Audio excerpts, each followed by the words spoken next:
I'm quite taken by City Man. He's my pick in here. I'm very hopeful to bet him to win unless he goes off at some kind of a stupid price, but I think he's got a big chance in here. And also gaining is City Man. Scuttlebuzz will be forced widest of all. The field is coming into the stretch. Here comes Get Smokin'. Here comes a tone, and Get Smokin'. And putting in a late run here is City Man. Public Sector is on the extreme outside. So it is City Man who has come away with the lead. It is the New York bred City Man who spurts clear at the end. Won by 3.5 lengths. When anyone on tour goes on a heater, because some guys do it more often than others, in a round, meaning stringing together birdies, I don't know that there's anyone that can do it and go like fire hot like Cam Smith can. I think this could be a spot for him, and he's a fair price in my opinion. I like Cam Smith to win the Open Championship, get his first major of his career. All of a sudden, he's 7 under on the round today. He shot 64 on Friday. We knew the fireworks were coming once they got past that 9th hole, but boy, he has set them all off at the same time. And with a score of 268, the winner of the gold medal and the champion golfer of the year is Cameron Smith.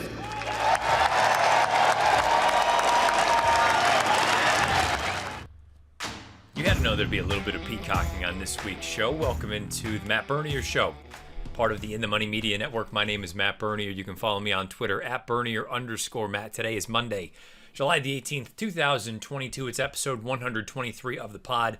However you listen, thank you for doing so. Many ways to find the show: Apple Podcasts, Spotify, SoundCloud, InTheMoneyPodcast.com. You can also watch and listen over on YouTube. Search bar Matt Bernier Show. You will get this episode along with the 122 prior. And as always, please rate, review, subscribe. And if you're over on YouTube, make sure the bell icon is lit up. That way you get notified anytime new content is uploaded to the In the Money Media channel. Yeah, look, big weekend. And a banner week for this pod as far as selections are concerned. The Schuylerville didn't work out so well, but City Man comes through in the Forbidden Apple. Cam Smith comes through in the Open. And even the late week show, I didn't include it because I just wanted to go based off of this show. But in the late week pod, the In the Money Players pod, gave out Mo Strike in the Sanford. And I believe he paid $16 or $18. So good weekend all around. Good opening weekend for me at Saratoga, playing in a contest, off to a hot start. Feeling good. And there's really no better time than now to try to get hot, to try to be Cam Smith on the back nine, to shoot 30 and go and win a major. It is Haskell week.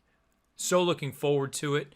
It's going to be a big Saturday of racing down at Monmouth Park. And before we dive into that and other things, including a stakes race that will handicap from Saratoga on Friday, we have many friends this week as far as the sponsorship element is concerned. Let's begin with Breeders' Cup. As the summer heat starts rolling in, July brings us another Breeders' Cup Challenge Series Win and You're In race with the TVG.com Haskell Stakes for 3-year-olds. Tune in Saturday, July 23rd, with live coverage starting at 5 o'clock Eastern on CNBC. I will be down there. I'm looking forward to it. It sounds like, guess what? Churchill Downs was hot when we were down there for the Stephen Foster. I think it might be hotter at Monmouth on Saturday. I'm seeing real feel temperatures of 103. So it would be another sweaty one, but we're looking forward to it, and I think the field is great. We'll dive into that more in a bit. But back to the Breeders' Cup Win and You're In series. $150,000 in entry fees paid by the Breeders' Cup to the winner. $10,000 award to nominator. $10,000 travel allowance for horses stabled outside of Kentucky, and automatic entry into the $6 million Longines Breeders' Cup Classic on November 5th at Keeneland Racecourse in Lexington, Kentucky. Again, Saturday, July 23rd, this coming Saturday, 5 Eastern on CNBC. It is the Breeders' Cup Challenge Series Win and You're In, the Haskell for 3-year-olds. Our friends at Woodbine, as we continue partnering with our friends north of the border at Woodbine, more is coming on the docket as the $500,000 Woodbine Oaks for 3-year-old fillies is scheduled for July 24th. That is Sunday. Additionally, in preparation of the $1 million Queen's Plate on August 21st, the Plate Trial Stakes for 3-year-olds also takes place on July the 24th. For more information, please go to www.woodbine.com. As we roll along down the page, let's go to our friends at BetMakers. Fixed odds betting, powered by BetMakers, is back and in effect at Monmouth Park, and the early returns are fantastic, with 70% of winners paying more on fixed odds than they are on the tote board. Soon, fixed odds wagering will be available throughout the state of New Jersey. This is an exciting new way to bet that really puts the power to get value in your hands. The odds you bet are the odds you get. You will continue to hear more about fixed odds betting opportunities across the In the Money Media Network. And last but certainly not least, our friends at Adelphi. Adelphi is a racing club of like-minded people who enjoy horse racing and the camaraderie of being a part of something bigger than themselves. It is a true community. Adelphi's founding partners have all owned horses in other partnerships and syndicates as well as on their own, and the overarching goal with Adelphi is to blend the benefits of solo ownership without the administrative hassle with the thrill of the partnership experience. Adelphi partners enjoy a truly unique interactive ownership experience with direct one-to-one access to all members of the team. Adelphi also offers a fiscally sustainable approach to horse ownership through its patient mid-market acquisition strategy, making yearling purchases in the $75,000 to $150,000 range, which offers partners a chance to compete at the highest levels of the game while doing so in a responsible manner and allowing for long-term participation in the sport. Adelphi has very limited shares remaining, and a couple of 2-year-old prospects, including a New York bred by the Red Hot Sire Lauban named Gem Mint 10, who is already shipped to trainer Ray Handel's barn down at Belmont Park. The colt has done nothing wrong since arriving in New York, and he is on target to make a debut at Saratoga, hopefully. And Adelphi also has limited shares remaining in a Tappert colt named Magistrate, who is currently training at Kinsman Farm in Ocala and will be shipping up to Christophe Clement's barn some point this spring, early summer. This colt is bred and built to run all day long and is an exciting classic distance prospect for the summer and the fall. Join the club. Here are the ways to get in touch. Website, adelphiracing.com. Email, matt@adelphiracing.com. And on social media, Instagram @adelphi_racing and on Twitter @adelphi club. Thank you again to our sponsors. As always, we really greatly appreciate it. And those of you listening or watching, please take part in whatever is being offered out there, whether it's visual, whether it's gambling, whether it's ownership. These are all great people, great partners within the Money Media, and we're very, very lucky. And again, we are unable to do anything without you, the listener, and you, the viewer. So that's why we always talk about thumbs up, thumbs down, all that sort of stuff, interactions, leaving comments beneath the video player on YouTube, because our sponsors enjoy that as well. So as far as today's show is concerned, two big things anyway. Alluded to it before. Winning you're in on Saturday down at Monmouth Park.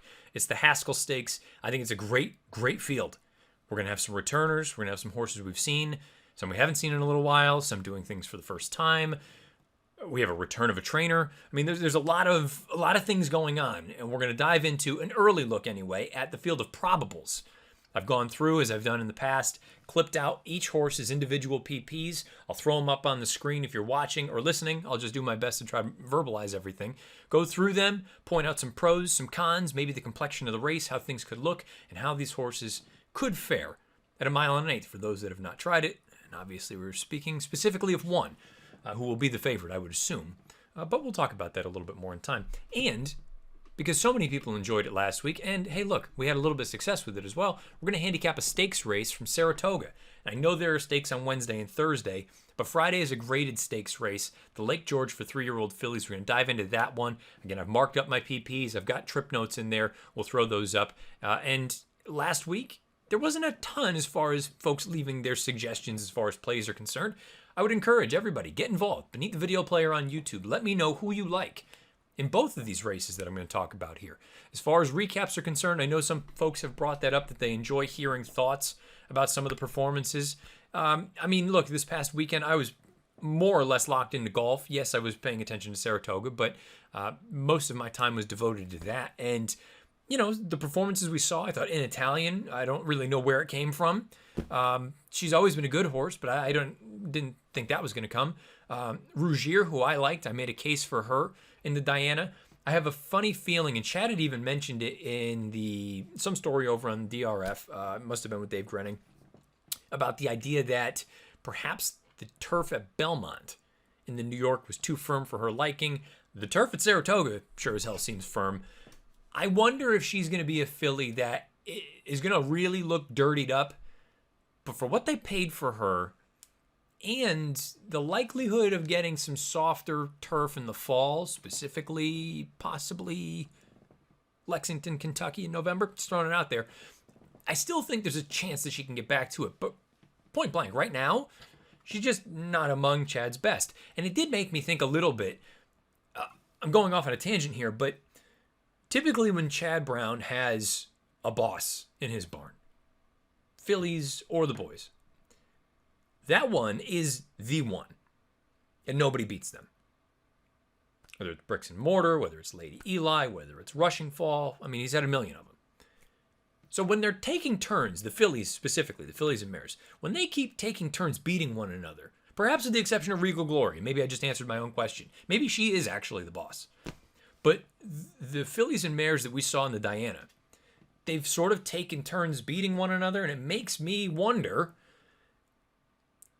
Well, I mean, the problem is you can't leave any of them out if they're all going to run in the same race. But aside from Regal Glory, I mean, who knows? Your guess is as good as mine which one of them is actually the best. An Italian has won and lost. Bleecker Street finally lost, but she had won 7 in a row. Rougier, they paid a boatload of cash for. She looked brilliant in one race. She's looked terrible in 2 others.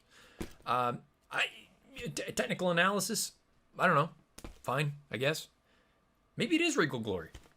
And it's as simple as that. But fascinating result there. Most Strike, I thought he was really good again. He's a gutsy, tough horse. And I like that. And I also like the fact that it feels like he wants to go longer. So I think Cox and Giroux, I think they've got a good one there. All things considered, we saw City Man there at the top of the show. By the way, all those clips are from YouTube. You can find those all out there. I thought he was really, really good. And basically he got back to that dangerous hour that I had alluded to and said if he runs that, he's got a big chance. And I think that's basically what he did. Granted, he was a little bit farther back, but I thought it was a big effort, and there's no reason to think that he won't be a player in a race like the 4-Star Dave if they go there. Beyond that, yeah, I mean, I thought opening weekend was great. Had some good results, had some not so good results, but looking forward to keeping the meet rolling along. It's a little bit odd. The Mondays, I know it's been a while since they have run on a Monday, but this always just used to be a day where, all right, great, we're going to decompress a little bit, but we still got 9 from the spa. And now that that's not the case anymore, it feels a little empty looking around like, well, now what am I supposed to? I got to wait till Wednesday for Saratoga? But anyway, neither here nor there. Just some fun fodder.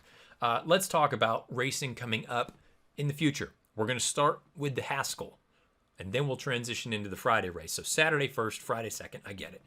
Leave your thoughts about these 2 races beneath the video player on YouTube. I'm going to go runner by runner in each of them. First, the probables for Saturday's Haskell Stakes from Monmouth Park. We are working off of a field of probables for Saturday's Haskell Stakes, the TVG.com Haskell Stakes. I really do think it's a strong, strong field. There are many questions, but I think all things considered, for a race like this, and knowing it's never ever been good timing that the Jim Dandy is run the same day. So you're splitting up the 3-year-olds. I mean, if you put the 3-year-olds in the Jim Dandy along with these 3-year-olds, you would have the race of the year. Even better than the Kentucky Derby, because some of the horses that are going to be running in these 2 races didn't run in the Derby. But it's still a really good race. It's a grade 1. It's a $1 million purse. And there are at least 2, if not 3, possibly 4 3-year-olds that with big performances here will be among the favorites for the Travers at the end of the meet at Saratoga, will be among the favorites for the Pennsylvania Derby at Parks in September, and presumably, with continued good form and good health, could be among the choices for the Breeders' Cup Classic. This is in no particular order. The names that I'm going to go through, starting with Benevengo for Jesus Cruz. This is probably going to be the one that sounds like disrespect, and I don't mean it to. He seems very difficult for me to see emerging victorious from this race. He does enjoy Monmouth Park. His most recent run in that N1X, he goes off and wins rather comfortably, as you can see. I've included underneath, I've gone back to the Timeform US charts because doing things this way, you're unable to see the most recent Timeform US figs. The 106 not factoring in the pace scenario. That jives perfectly with the 86 Beyer speed figure. It's just not fast enough to truly look at this horse and think that he's a contender in here. It is nice to see these horses over here on the far side, if I could get the pen to work. The Fig has more or less held up. Third place finisher came back and earned a 77. Fifth place finisher came back and earned a 63. Sixth, an 81 from a 51 in that victory from Benevengo. But a combination of things, running style, Figs, class, I think Benevengo is up against it in the big picture.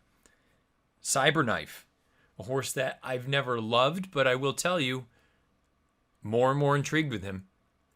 I still think he's a little green, but he's putting it together. He was a little bit headstrong in that most recent start. That was the Matt win at Churchill Downs. Here is my trip note that I took for that race, specifically for the Matt win. Out of the gate, clean, front side, stalked 5-6 path.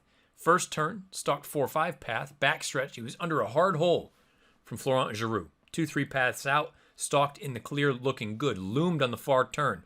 2-3 path in the clear comfortably. He was floated wide by Howling Time, who we'll talk about in a bit. And at the top of the lane, it looked like Cyberknife should just go on and win for fun. But to Howling Time's credit, battled back gamely. The two of them come together and bump. And it was the dirtiest nose. The dirtiest nose if you had Howling Time. But Cyberknife gets his nose down and wins. I thought it was a gutsy effort from both of the top two finishers in that spot, who we will see in this race. And more importantly, granted there have only been 3 to come back so far, but all 3 horses that finished behind Cyberknife and Howling Time have come back to improve their Beyer speed figures by at least 7 points in their next start, including Rattle and Roll, the third place finisher, who was a next out winner with a 91 Beyer. The fourth place finisher earned a 72 in the Matt win, comes back and earns an 80 in his next start. And the seventh place finisher earned a 53 Beyer in this race. He comes back and earns a 64 in his next start. The Rattle and Roll number is the most intriguing one to me because these two horses were 6 clear of Rattle and Roll, who comes back and earns a 91 in his next start. Now, Rattle and Roll, say what you will, he is probably a notch below. And he needed the sort of confidence booster that he got on the Foster undercard. But for him to jump up, and more importantly, the other two horses to jump up 8 and 11 points on the Beyer scale, I don't want to just assume that 94 should be upgraded. But I do wonder if you can project something in the low 100 range for Cyberknife in this race. We'll talk about Howling Time in a minute. I'm not as bullish on his chances, but I think there's a chance that Cyberknife moves up into that low 100 Beyer speed figure range, and if he does, that at least makes him a legitimate candidate to win this race. The 94 is not going to get it done, but part of me doesn't totally buy that. Part of me thinks, let me rephrase that. I think the 94, the Fig, is legitimate. There was another mile and 16th race earlier on the card that day on June 12th at Churchill Downs. Based on the times, the Figs all jive. But with the horses coming back and improving the way they have, I think it's fair to think that Cyberknife could move up into that low 100 range. Say he follows that trend of at least 7-point improvement. That gets him to a 101. I think that makes him very, very intriguing in a spot like this, as likely the, third choice? Probably somewhere around 9-2 would be my guess, 4-1. Cyberknife's interesting. The thing I'm not sure about, and this goes for the entire race, but specifically a horse like Cyberknife. In that Matt win, some of his pace figs here. 107, 108, 114, 116, 116. PTF, I believe, would call it an upline, where he basically ran faster at every call. That's a bit of an anomaly compared to his prior figs. Pace figs, anyway. We're talking about a horse that runs 158s, 138s, 128s, 129s, 121s. This is a race that is not void of speed. And I'll be very curious. I think there's a very good chance, if you like Cyberknife, and I'm not going to give an official selection here because I still want to consult HTR's equipment, and that won't come in until Friday afternoon. But this race, let me try this again. I think there's a real chance that Cyberknife works out that trip right there. For those of you listening, I've just spot shadowed the Arkansas Derby. 2 lengths off of a fast pace, kicks away, wins nicely. The 92 Buyer's not fast enough. The 111 Time Form US rating's not fast enough. But if you think he can pull that trip and jump up into the low 100 range, I think Cyberknife becomes an interesting alternative to the top 2 in here. Now, Howling Time, I mentioned I'm not as keen on him coming out of that Matt win. I'm sure you could ask why. They were only separated by a nose, and a dirty nose at that. Howling Time, I've highlighted his Churchill Downs races versus his 2 races away outside of Louisville. And I don't know if the 2 runs away from Louisville are simply anomalies, but for him to run as well as he has in 4 of his 5 starts at Churchill Downs and run as dreadfully as he did at Gulfstream and Keeneland, I'm inclined to think that there may be something there. And more importantly, he is a speed horse. I think anyway, that his only chance of winning is going. And I don't think his fastball is as good as some of the other fastballs in here. Now, he's a key to the race because if for whatever reason they do not go with him, we could have an issue. All of a sudden that pace doesn't materialize. Some of the horses trying to rally from off of it a little bit. Their chances are compromised. Maybe the speed holds. But if Howling Time goes, and I believe the only way he truly can win, if they're trying to win, is to be aggressively ridden out of there and probably run faster than he's ever run early on. I think that's the only way he can win, and I don't love that recipe for him. So Howling Time would be a fade for me in this spot. That's not a brilliant analysis because he is, if we're being honest, he's, probably the 5th or 6th choice in a field of 7 right now. So Howling Time, not for me in here, but plays a key role. Jack Christopher. Jack Christopher is fascinating for many reasons. First things first, purely on figs, he's the horse to beat. That Woody Stevens was brilliant. His Pate Mile I thought was brilliant. His Champagne was brilliant. His maiden score was brilliant. He's done nothing wrong in 4 lifetime starts. The concern that I've always had, is this right here. Munnings out of a half hours. I mean, it does not scream 1 1/8. I guess if you're going to get a 1 1/8, maybe it's at Monmouth Park. Also, I don't know if you want to view it, if you want to read into any of it. Early voting was initially pointed for this race along with Jack Christopher. He has been audibled up to Saratoga to run in the Jim Dandy. Does that mean, is it a vote of confidence for Jack Christopher? I don't know. Is it a race shape sort of thing that the last thing Chad wants is for his 2 big charges to kind of duel each other, knowing that up at Saratoga, Zandon's not a horse that has a ton of early foot? I don't know. But Jack Christopher, the only question with Jack Christopher is his ability to get 9 furlongs. Because the talent is abundant. It's just, how far does he want to go? And if for whatever reason he can't get the distance, well, it doesn't really make a difference how good he is.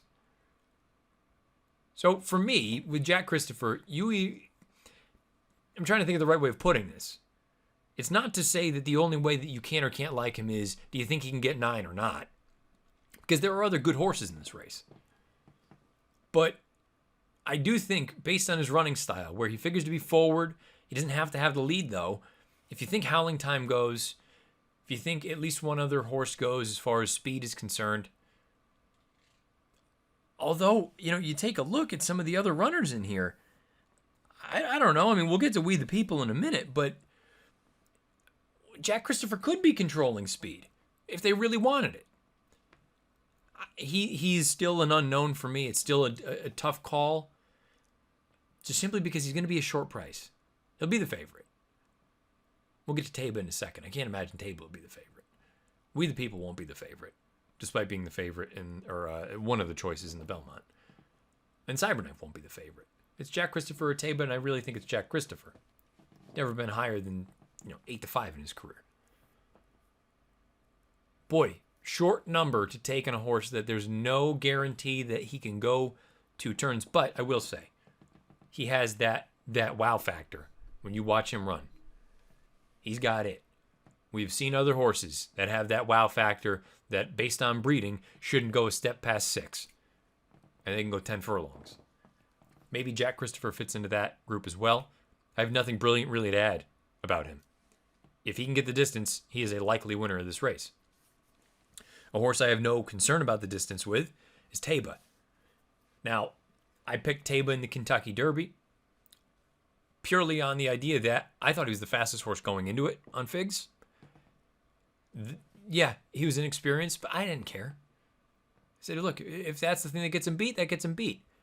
But I would have felt silly if on Saturday night, the fastest horse going into the race wins and pays $14. So I went with Taiba.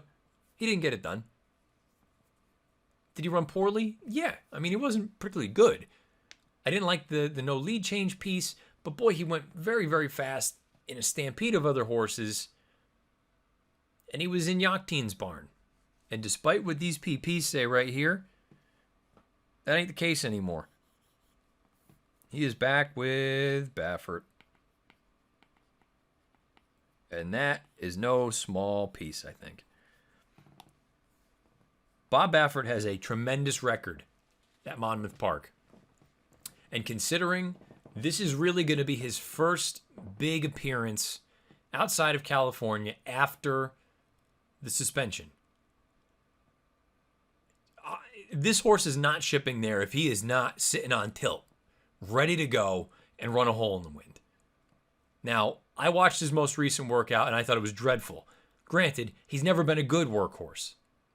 But his work prior out of the gate, albeit against a far inferior talent, I thought was spectacular. So, if you... some people read more into workouts than others. I'm not going to sit here and try to decipher something that, other people are better at than I am as far as analyzing workouts. I'm just telling you, when I watched that work 2 back out of the gate, I said, that's the kind of work that can win the Haskell. The most recent work I looked at and I said, he might run 5th. But knowing he's never been a brilliant workhorse, he's back with Baffert. Smith retains the mount. And if the pace heats up, I know he can pass horses. Maybe that Santa Anita Derby wasn't brilliant. But the top 3 finishers, if you're drawing your conclusions based on their next starts, you shouldn't, because they were all in the Kentucky Derby. And 2 of them were close to the pace, Messier and Taiba. Happy Jack is Happy Jack. No disrespect. The 4th place finisher came back and won his next start, and then he came back and earned a 92 in the Preakness. That was Armagnac. Not a great effort from that horse, but again, probably wasn't that good to begin with and was in Yachteen's barn at the time. I still believe in this horse. For him to do what he did in such a short amount of time, this is uncommon. To go from 6, breaking your maiden, earning that kind of fig, to wheeling right back and doing something totally different, taking out winners, routing, and sitting well off the pace and still going and winning for fun and earning another triple digit, I still believe in him. If he throws in a complete dud on Saturday, then I'll sit here and say, okay, you know what? Maybe he was a flash in the pan and he's not that good. Baffert, there was, I believe, a quote in a Blood Horse article a few days ago saying something along the lines, and I'm paraphrasing here, I usually bring my best to the Haskell, and it's no different this year. I cannot imagine this horse is not ready to roll. If they're going to ship him across the country and it's Baffert's first time back on the big stage, I cannot imagine him not being cranked up and ready to run a hole in the wind. I think if you're doubting Taiba from an ability standpoint, I think that's a mistake. If you want to doubt him for all the other circumstances and things going on, that's entirely up to you. I'm looking at it the opposite way. That Bob's back and he wants to go out there and prove a point. I think Taiba is going to run big on Saturday. Whether I pick him or not, we'll find out. And I think he's going to be the second choice in the race. which is a whole other piece to consider. We the people, you can go one of two ways on, in my opinion. Earns a 103 Beyer in the Peter Pan, comes back, earns a 90 in the Belmont, fades to finish well beaten fourth. Timeform US suggests he effectively ran the same race in the Belmont that he did in the Peter Pan. And that creates a rather large sort of conundrum from a handicapping standpoint. Because if he ran back to the Peter Pan based on Timeform's numbers, including the pace figs that he earned in the Belmont, he is among the fastest in the field. And he is among the fastest routing in the field from a pace standpoint, which all make him a major threat. But if you believe the Beyer, he has one race on his page that's good enough to win this race, and it's the Peter Pan, which happened to be over a sloppy track. I'm inclined to lean more to the Belmont fig from a Timeform standpoint, or excuse me, from a Beyer standpoint. Just because I find it so hard to believe that he ran the same race he ran in the Peter Pan, yet was beaten by 7 lengths. That to me, is it possible? Yes. Is it likely? In my opinion, no. He plays a very important point. Try that again. He plays a very important, I can't even speak, an important role. Good grief. In Saturday's race, in that he is genuine speed. When they've tried to take him off, and I know he broke his maiden sitting just off, his game is speed. You got to break and go with him.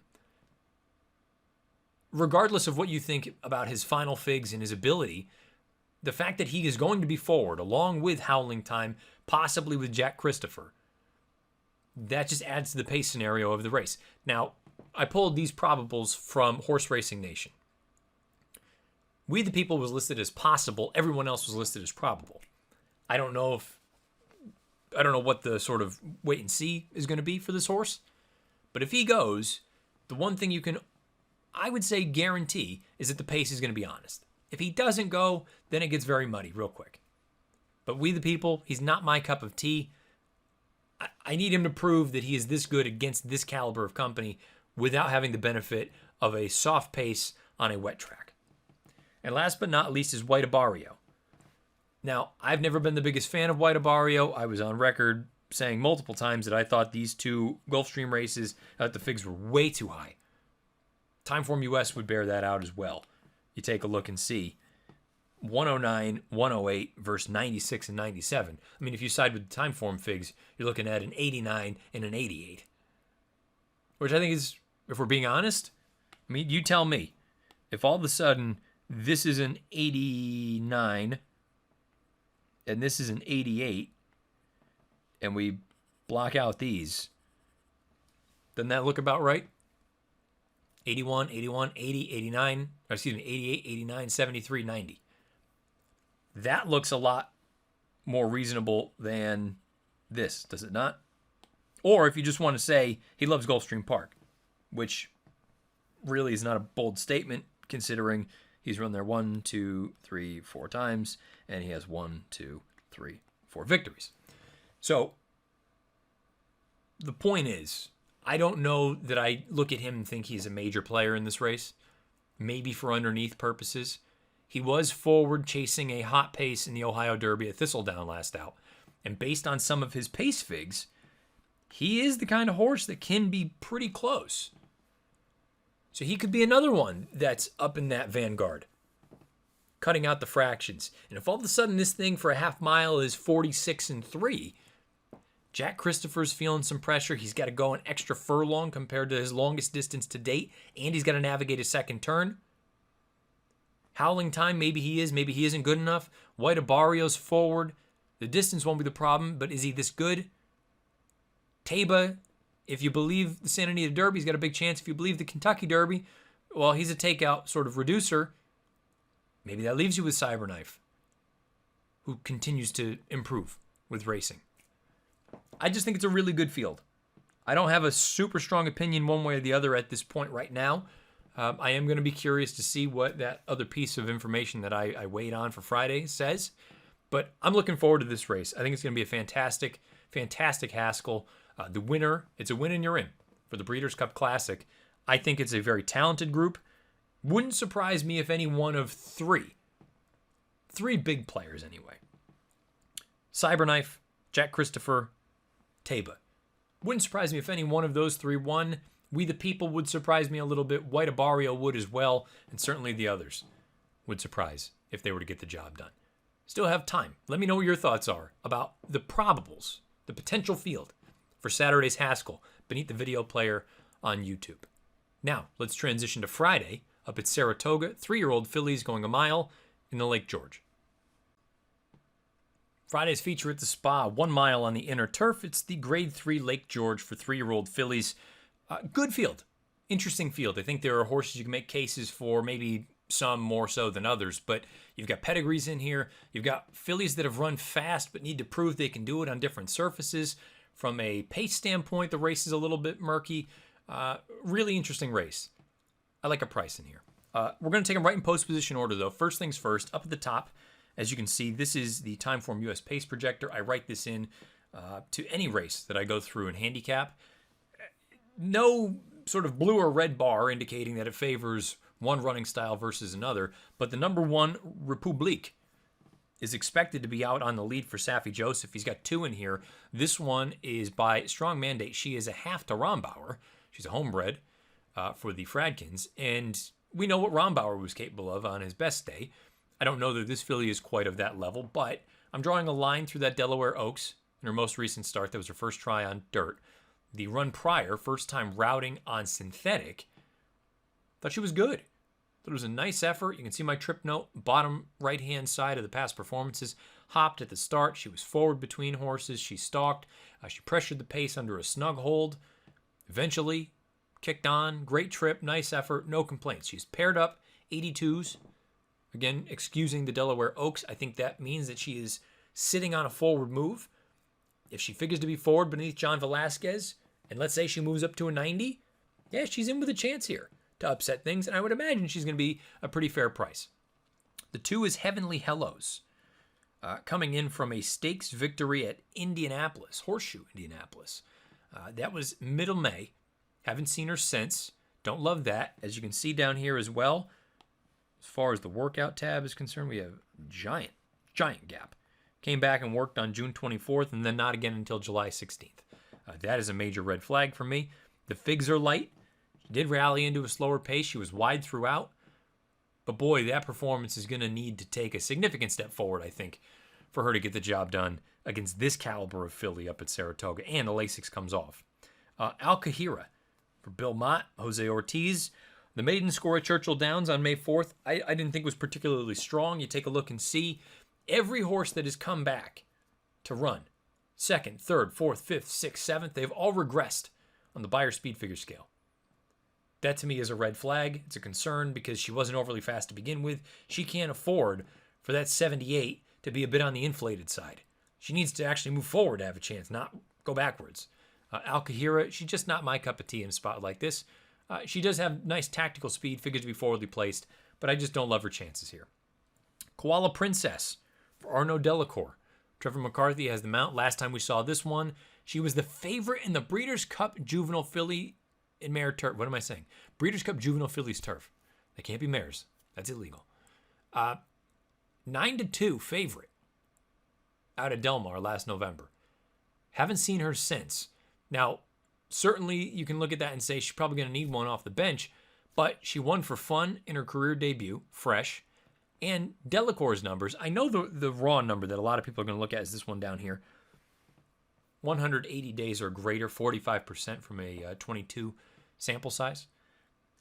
I'm more interested in a number like this. Past 4 years, 250-day layoff or greater in turf routes, which is what we're dealing with here. 8 for 32, 17 in the money with a $1.83 ROI. Still strong numbers, but I do wonder. This, to me, there are a couple things. She needs to prove that she can win routing. She's yet to do that. I know she's only had one chance to do so, but she hasn't done it yet. And I think she's catching a good field. to the point where she'll need to run a career best. And is she capable of doing that? Of course. But part of me says, you know what? Let's sit and watch one, despite the fact that Delacour typically has him ready to roll. Dolce Zell, 1 of 2 in here for Chad Brown. Of the 2, this is the one I prefer. I think she's arguably the most likely winner of the race. I'm debating. We'll wait and see what David Aragona's morning line says or suggests. I'm debating picking her or another horse. She is not the price that I was alluding to at the top. We'll get to her in a bit. But Dolce Zell, I think that Edgewood, you'll see this little note that I have over here in the side, TO2. If you read Mike Maloney's book that PTF co-wrote, he brings up the idea of biases, and you can sort of, your shorthand can be indicating, does speed do well, did closers do well, inside versus outside, that sort of thing. I have on the turf, outside being advantageous. And if you take a look at this trip note, for those of you that are watching along, for those of you that are listening, I'll read it. Forward 2 path, settled 1-2 path, mid-pack 1-2 path, pocketed up, loaded 2 path, split, finished well. Cleared too late, better than looks, moved into hot pace, and was down on the worst part of the racetrack.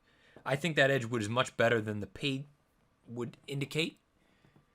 I think there's a chance that she takes a pretty significant step forward here and gets back something closer to that Appalachian 2 back at Keeneland, where she ran a good second to Spenderella, who went over to Royal Ascot and acquitted herself very well. Dolce Zell, to me, is the most likely winner of this race. Again, it just depends what kind of price we're going to be looking at with her. You know, if she's somewhere in that 3-1 range, I haven't priced the whole race out just yet, but I could see that being reasonably fair. 3-1, 7-2, anything shorter than that, we're getting a little bit on the narrow side. But I think Dolce Zell has a big chance to win this race. Eminent Victor. I'm sure some folks will think that she is the more likely of the Chads to win this race, but I don't know. When I went back and watched the tape of the Wild Applause, you can see, and again, I'll read it back. Well behind a hot pace, 1-2 path patiently. Toward rear patiently, 1-2 path. Began warming up, tipped out 4-5 path between, finished gamely. The gallop out was decent. She got a great setup, and visually I thought she was Fig-wise, she's the horse to beat. This early, I'm not, all in on the Fig. I think there's a lot of room for sort of movement up or down. I want to see her do it against better horses, a bigger field. And again, it'd be one thing if I thought she finished brilliantly. I didn't. I thought she had a pretty good setup, and she was game. Give her that. But I don't know. I expected more, and of the 2 Chads, I much prefer Dolce Zell compared to Eminent Victor. The other Saffie Joseph in here is Sister Luann.